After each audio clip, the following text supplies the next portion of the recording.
y'all. Welcome back to Mocha Homestead. So, it's a pretty day outside. It's about 9 o'clock. And I am headed out to the garden.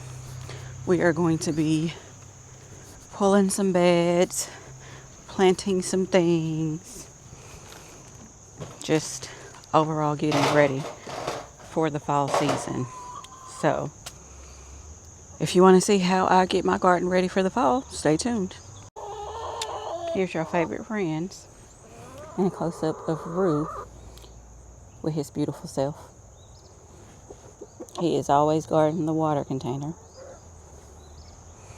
And the ladies.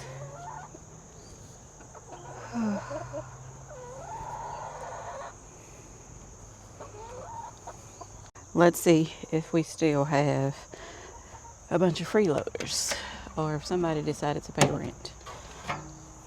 Dun dun dun. Nope. Still freeloading. Let's check the inside because there was one egg in the inside 2 days ago. Let's see what we got. Nope. Does not appear to be any eggs in here. I will get the rake and check over there and see. Okay. Rue, you being nosy. Y'all so nosy. I was not lucky enough to find an egg.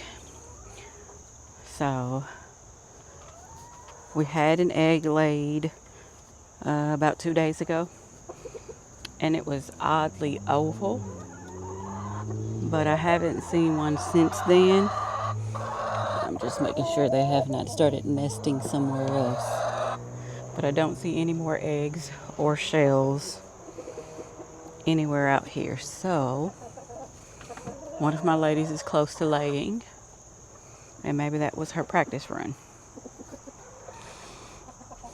Let's go to the garden. So you guys, look what I found when I opened the area where the water is. Someone has laid 2 eggs. One was already cracked behind the water container. Let me show you the space. So there was a space. This bucket was pushed up a little bit. Let me show you where it was originally. So originally the bucket was here and there was enough space back here where you see that wet area. That is where the egg was cracked. There were 2 eggs evidently being laid back here by the hens. So I'm going to have to put something above this water tank so that they won't climb up here and they will use the nesting boxes instead. But I'm excited because y'all know what that means. That means we getting eggs, y'all. So before we take a trip to the garden, I have, oh my gosh, I've been waiting on them. Hold on.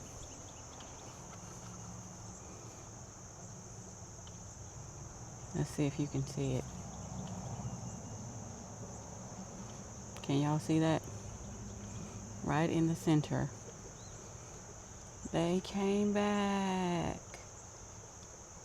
Okay. As I was saying, I need to come over here and get some plants out of here. It appears that something has gotten in here and is eating away at my leaves, and we're going to take care of that today. But I need to get some of these plants out of here for one of my coworkers that I've started seeds for. So let me do that. Okay. So these are what I've gotten for her. I got her 3 cabbages. And then I also got 3 collards and 1 kale plant. She has a deck area that she uses to grow. So I have gotten her to those to get her started for the fall. Now let's head to the garden. So for today, let's see what our plan is.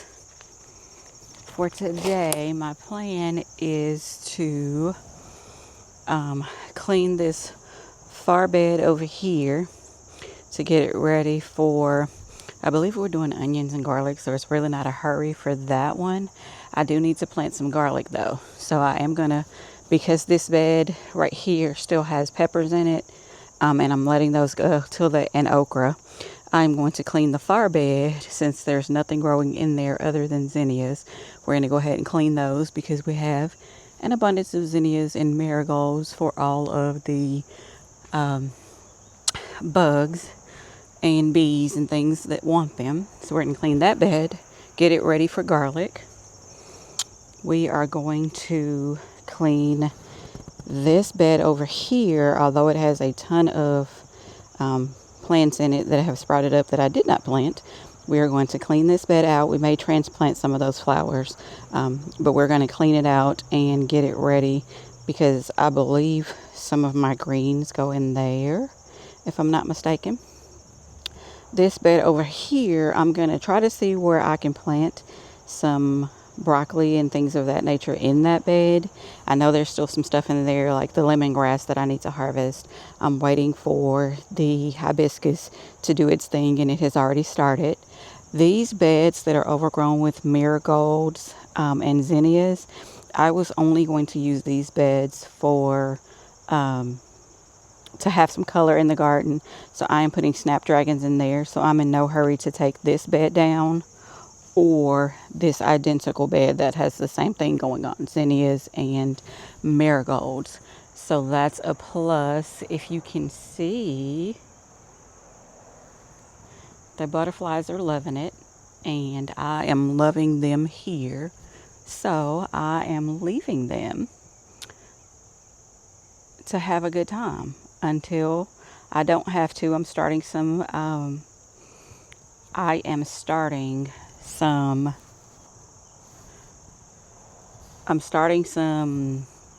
snapdragons in the house. So that will be fine. I'll put those out once those start to tap out. And let's see what else we have in the garden that is going to need to be taken care of today.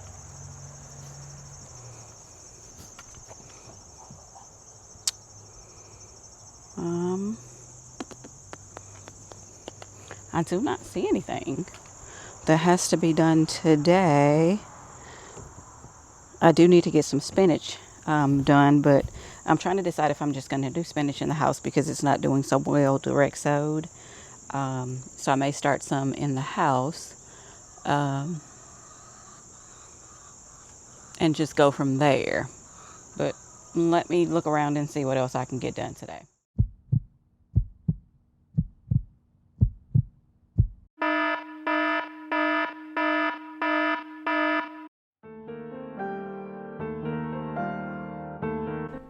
You guys, exhaustion hit from all the work required for this year's summer garden due to the weather. It was at that moment that I quit gardening. Most of you know that I work a full-time job and I have an awesome daughter who's on the autism spectrum. And these priorities are monopolizing the bulk of my time. So I try to be efficient in the garden because that is very important in order for me to be successful in my homestead. I've automated watering in the garden with timers and irrigation. I have 5-gallon buckets with spouts for water and food in the chicken coop, and I also have an automated door to help me get the chicken essentials done while I'm away from the homestead. However, I was still feeling discontented in the garden. Initially, when I started the garden, I felt at peace, and I would often spend hours there recharging my soul. Lately, it had felt like one or more burdens added to my long to-do list. Just prior to hitting this wall of exhaustion, I had watched a video about intentionality from Salty Dog Homestead, and I think you guys should also check that video out if you haven't already. In that video, he talked about revamping his garden and practices and being intentional about what he's planting and where. He also mentioned a conversation with a therapist that he had where she said that she believed that he tied his worth to his productivity and the things that he could produce. And that kind of stuck with me, you guys, because I also was a person who continuously wanted to be productive both in and out of the garden.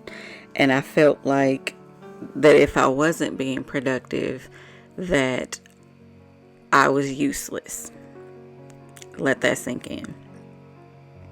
So the garden this summer was not producing the way that it needed to because of the weather.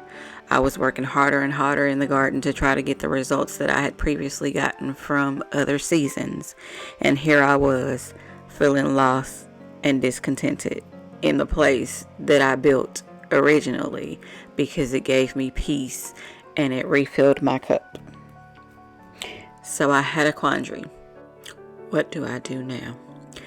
Well, I took the weekend off to rest and I rewatched Salty Dog's video. The thing that stuck with me the most was the word intentional. And I felt like it was time for me to be more intentional about the way that I stewarded the land that God gave me and the resources that He provided for me. Also, while resting, I felt like I realized that gardening had become a chore for me because I was planting crops that I don't eat just because everyone else was, and it led me to harvesting less usable food for my family and the feeling of inefficiency in the long run. So I quit gardening, at least gardening the way I was doing it. I went back to the drawing board and reassessed my plan. I want to be an intentional, efficient steward of the land and the resources that God has blessed me with. As my goals and plans change in my garden, so will my content, and I hope you stick with me throughout this journey. It will be a more personal journey in the garden as I grow food for my family and nurture my soul in the process.